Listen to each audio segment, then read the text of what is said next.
It's that time of year again, which means GAMbIT once again returns with its list of the best games of the year. The rules are simple. The staff here at GAMbIT needs to have either reviewed the game or played it in their own time. This means that some big titles may not make the list, and how some indie titles slip through the cracks. With that said, let's get started with our list of the top 10 games of 2016. Number 10, Pokemon Go. It's not often that a mobile game makes a best of list, but Pokemon Go was more than just a game. Hell, it was a cultural phenomenon there for a few months. How often does a game make such an impact that people form mobs just to catch these imaginary pocket monsters? There was a few months where you could not go outside and not see swarms of people of all ages flicking imaginary balls on their smartphones. People would gather around Pokemon gyms to show the neighborhood that they were the best like no one ever was. Not only was Pokemon Go a blast to play with people hunting all over the world, it was also a really great way to get kids outside to play.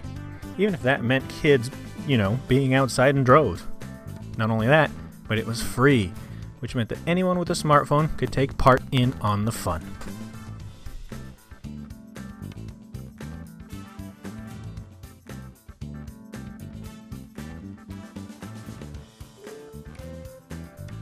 Number 9. Headlander. Headlander is an action Metroidvania-style game made by Double Fine Productions and published by Adult Swim Games. It absolutely drips that 1970s sci-fi vibe too. As in, if he didn't die earlier this year, I could easily see David Bowie popping up in some way. That's how 70s this game is. It starts with a trippy premise. You're a disembodied head stuck in a rocket-propelled helmet. Gameplay revolves around which body you're in at the moment, since almost all of humanity uploaded their consciousness into robot bodies called imposters after an apocalyptic war. You have your choice of citizen bodies to rip the heads off of and choose your form. The game does give you absolution for this. Anytime you do that, the citizen gets uploaded into a new body. Ultimately, Headlander manages to be a pretty damn good game while setting itself apart from the rest. While I'm sure the crazy premise might turn some off, I recommend giving the game a chance. After all, Double Fine does have a pedigree when it comes to making games with a cult following.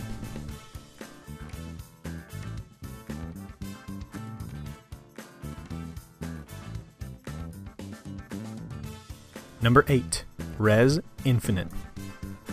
I'm still sticking to my guns when I say that VR is the next gimmick in video games, much like waggle controls were for the Nintendo Wii generation, and the next generation after that for a little while. And don't even get me started on the elitist nature of the entire platform thanks to the exorbitant price. That said, Rez Infinite was a pretty amazing experience in VR, and clearly the best VR game, or at least something that isn't a glorified tech demo, of 2016. Rez is an interesting game in that it works great as a normal game, like it did back on the Dreamcast and PS2, and yet it also works even better in VR in the reinvention of the series with Rez Infinite. The wireframe world in VR is like the experience we were all sold about VR back in the late 80s and early 90s. Rez Infinite shows that there is potential in VR, even if the best game of the year works fine without looking like a panting dog in a headset. The only downside is that you want more VR games, only to realize that nothing really does come close to the experience you get with Rez Infinite. Number 7. Valley. Valley is an interesting game in that it's nothing like what I expected it to be on first glance. In many respects, this would be a negative, but this time around, it was the best thing that could have happened. In Valley, you take on the role of an archaeologist that is looking for a mysterious artifact known as the Life Seed. The mystery object is said to have the power to destroy the world, but has long been written off as nothing more than a legend. As soon as you arrive in the remote part of Canada, the most mysterious of locations by the way, on your journey to find the Life Seed, you quickly find that a World War II experiment was taking place around it. Valley quickly changes everything by pulling a portal-like move and giving you access to the Leaf Suit, a special exosuit that gives you some really amazing powers to play with. These abilities provided by this Leaf Suit take Valley from just being a standard game and being something that builds on a new genre of gaming. At the end of the day, Valley is a pure blast from beginning to end, and you can clearly tell that the team behind it treated it like a passion project. Number 6. Superhot. Superhot actually innovates in the generic world that first-person shooters have been stuck in for God knows how long now. Less is more, and Superhot takes advantage of this by creating something so simple, yet unique, that you will be talking about it in the years to come. Superhot is based all around time. You take on the role of a player in a virtual world whose job it is to kill all the red geometric humanoids in each stage. The trick is that time only moves when you move. This helps to build a level of strategy never before seen in an FPS. The game may look simple on the surface, but you'll be surprised what you'll find if you dig only a little bit deeper into all the intricacies that are Superhot. Number 5. Dark Souls 3. Dark Souls 3 is an action role-playing game developed by From Software and published by Bandai Namco. It's actually the 4th game in the Souls series and keeps the hard-as-nails experience the series has come to be known for. Dark Souls 3 was critically acclaimed and commercially successful, with critics calling the game a worthy and fitting conclusion to the overall series. Gamers seem to be on board too, as the game has become Bandai Namco's fastest-selling game in their company history, selling over 3 million copies worldwide in 2 months after release. Throughout the game, players encounter different types of enemies, each with different behaviors. Some of them change their combat pattern during battles, which is sure to keep classic Souls fans on their toes. The game places more focus on role-playing this time around, in which the character builder has been expanded and weapons are improved to provide more tactical options to players in combat. The game features fewer overall maps than its predecessor Dark Souls 2, but they are all larger and more detailed, which encourages exploration. Number 4. Batman, a Telltale Games series. After the Arkham series, you may have thought that Batman as a video game series was pretty much over, but you'd be very wrong. Telltale Games have not only managed to continue their excellent adventure game styling, but also did something that is rare in the Batman mythos: surprise the player. The series kept knocking it out of the park and spun a web that changes the origin of Batman and what led him down the path to becoming the Dark Knight.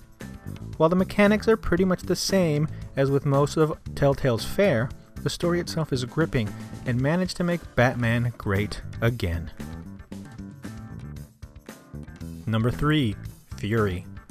The game makers have captured lightning in a bottle with Fury. The game is one of the most refreshing and rewarding gaming experiences of 2016.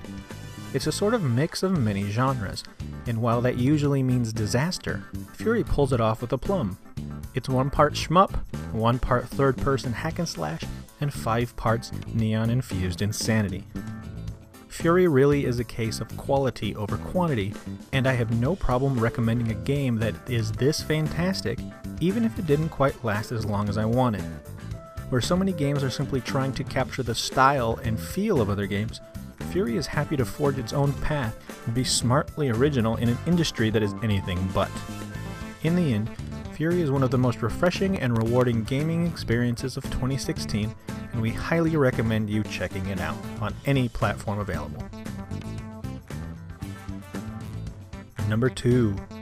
Doom. Within 30 seconds of Doom starting, you know exactly what kind of gaming experience you're going to have. Doom picks up without any sort of forced storytelling segments of any kind. No commander explaining to you, i.e. the audience, what the hell is going on.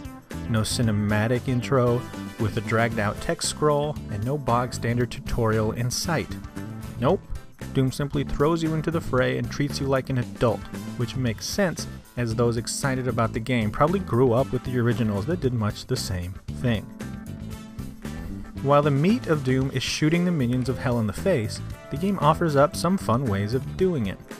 New is the glory kill mechanic that makes an enemy glow blue after you have done enough damage to it. If you are near an enemy when they are glowing, you can tap a key and automatically perform said glory kill. These are extremely brutal and satisfying and vary in shape and form.